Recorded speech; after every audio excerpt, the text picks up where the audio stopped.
ఇరాన్పై European యూనియన్తో పాటు Britain కన్నెర చేశాయి. దీంతో ఈ రెండు దేశాలతో ఇరాన్ సంబంధాలు గణనీయంగా దెబ్బతిన్నాయి. వరుసగా గత 4 నెలల నుంచి ఇరాన్లో కొనసాగుతున్న నిరసనలను ఇరాన్ ప్రభుత్వం ఉక్కుపాదంతో అణిచివేస్తున్నాయి. నిరసనకారులను అరెస్టు చేయడంతో పాటు ఉరిశిక్ష అమలు చేయడం పట్ల పాశ్చాత్య దేశాలు తీవ్ర అభ్యంతరం వ్యక్తం చేస్తున్నాయి. దీంతో యూరోపియన్ యూనియన్తో పాటు బ్రిటన్, అమెరికాలు కూడా సరికొత్తగా ఆంక్షలు విధించాయి.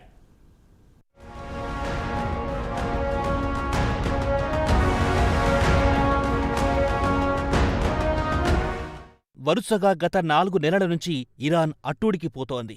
మహషా అమిని అనే 22 ఏళ్ల యువతి హిజాబ్ సరిగ్గా ధరించలేదని మోరల్ పోలీసులు గతేడాది సెప్టెంబర్లో అరెస్ట్ చేసి చిత్రహింసలు పెట్టి చంపేశారు. దీంతో ఇరాన్ మహిళలు పెద్ద ఎత్తున రోడ్డుపైకొచ్చి హిజాబ్కు వ్యతిరేక ఉద్యమానికి శ్రీకారం చుట్టారు. వరుసగా గత 4 నెలల నుంచి దేశం అట్టుడికిపోతోంది. పోలీసుల కాల్పుల్లో వందలాది మంది మృతి చెందగా వేలాది మందిని అరెస్ట్ చేసి జైలుకు పంపించారు. మరికొందరికి ఉరిశిక్ష విధించడం జరిగింది. ఇరాన్లో మానవ హక్కుల ఉల్లంఘనను అంతర్జాతీయ సమాజం తీవ్రంగా వ్యతిరేకించింది. అమెరికా లాంటి దేశాలు కూడా ఆంక్షలు విధించాయి.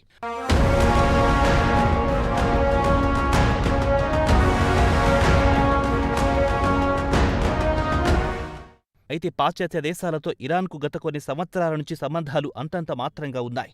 అణ్వస్త్రాలకు సంబంధించిన అంశాలతో పాటు విదేశీయులతో పాటు ద్వంద్వ పౌరసత్వం కలిగిన వారిని నిర్బంధించడం తదితర అంశాలపై ఇరాన్కు పాశ్చాత్య దేశాలకు మధ్య సంబంధాలు బెడిశాయి. తాజాగా మహషా అమిని అంశం తెరపైకి రావడంతో పరిస్థితి మరింత దిగజారిపోయింది.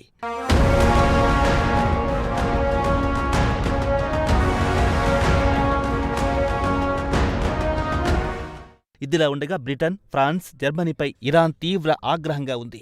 పాశ్చాత్య దేశాలన్నీ కలిసి తమ దేశంలో నిరసనకారులను రెచ్చగొడుతున్నాయని ఆరోపిస్తోంది. తాజాగా సోమవారం నాడు యూరోపియన్ యూనియన్ మరో 37 మంది ఇరానియన్ అధికారులు, సంస్థల ఆస్తులను స్తంభింపజేసింది. వారి వీసాలను రద్దు చేయడంతో పాటు బ్లాక్ లిస్టులో పెట్టింది.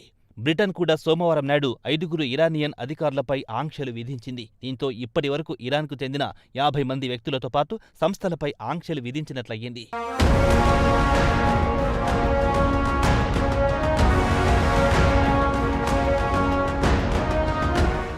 ఇదిలా ఉండగా ఇరాన్లో పర్యటించిన యూరోపియన్ యూనియన్కు చెందిన పలువురిని గూఢాచార్యం నేరాలు మోపి వారిని జైళ్లలో బంధించింది. కాగా బెల్జియం, ఫ్రాన్స్కు చెందిన పౌరులు ఇరాన్ జైళ్లలో మగ్గుతున్నారు. ఇవన్నీ ఇలా ఉంటే ఇరాన్ రష్యాకు ఆయుధాలతో కూడిన డ్రోన్లను సరఫరా చేస్తోంది. ఈ డ్రోన్లను రష్యా యుక్రెయిన్పై దాడులకు వినియోగిస్తోంది. అయితే ఇరాన్ ఈ ఆరోపణలను ఖండిస్తోంది.